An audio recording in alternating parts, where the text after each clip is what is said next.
When Jesus ascended, two angels told the disciples Jesus would come back in the same way he went to heaven. What does that mean? What will this coming be like? I'm Michael, the Bible ReThinker. It's time to rethink.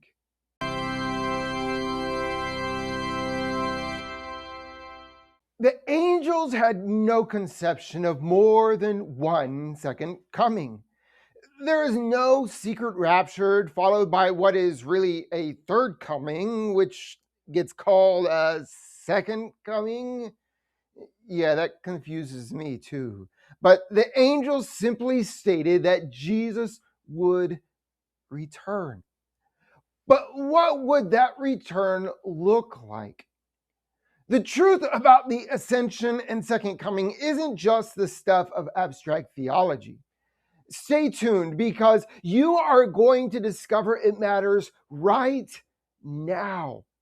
And it is the reason why we can be bold and fearless rather than cowering and timid when it feels like the world is against us. The angels said Jesus would come back the same way he went to heaven. So, how did he go to heaven? To get a clearer understanding of what is going on, we must back up 40 days to the resurrection. It is Jesus' physical body that was raised from the dead. He could be touched and he ate food, but he also was different in some respects. During the afternoon of the first Easter, Jesus met with two disciples, not of the 12. These were different disciples. They were walking on the road to Emmaus. They did not realize it was Jesus who had joined them on their walk until he explained the crucifixion and resurrection was all in fulfillment of the story of the Old Testament. After eating a meal with Jesus, we are told that as soon as they realized they had been speaking with Jesus, Jesus suddenly disappeared from their sight.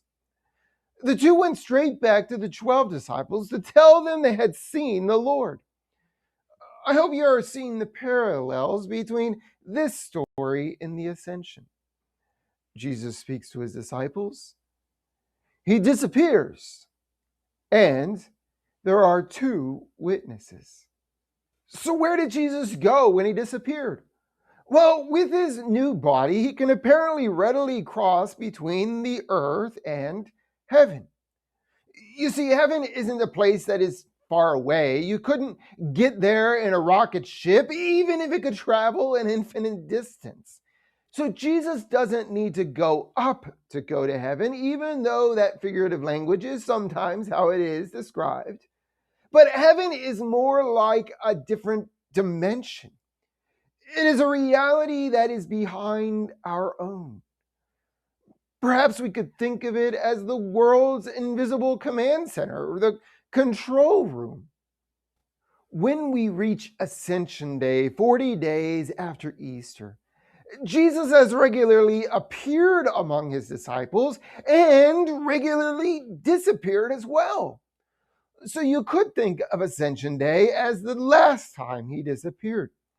We have come to the end of this pattern. So why all the theatrics this time?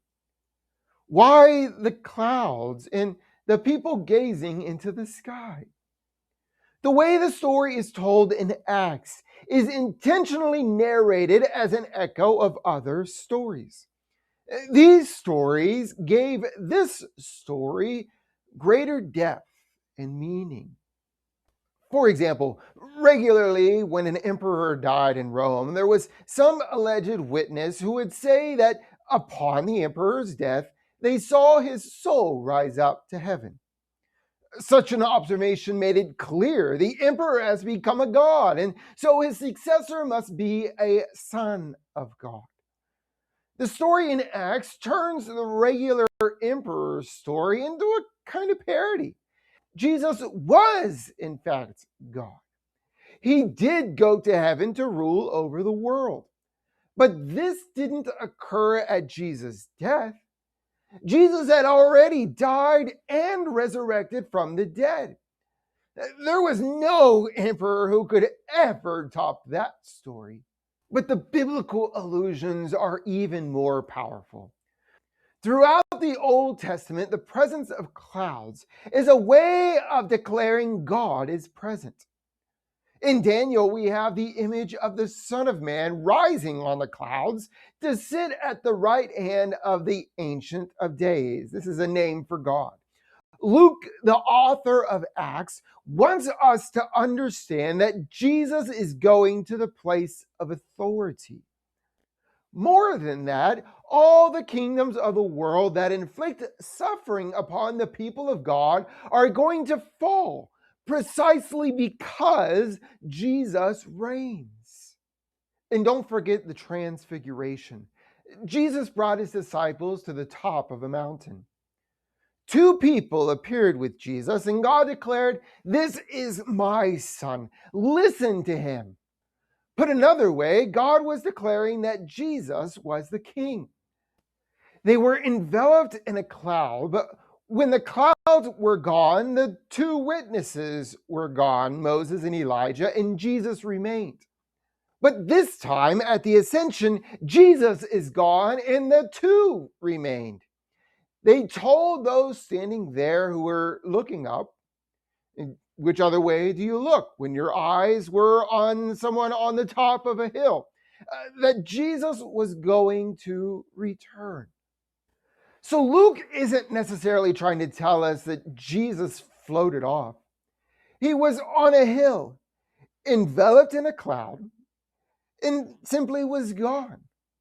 And when Jesus returns, we are not trying to say he is going to ride on a cloud literally. Could we even see a person who is riding on a cloud? The point is, he is going to return. Perhaps just reappear. But when he does so, it will be bold, public, and unmistakable. Jesus is the world's true king.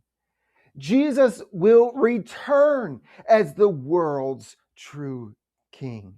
And in the meantime, you and I are to live boldly in obedience to the King, just as the disciples did throughout the book of Acts.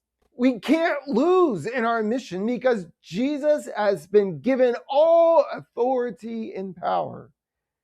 The ascension isn't about Jesus leaving us behind. It's about Jesus taking the throne so we can carry out his mission with confidence.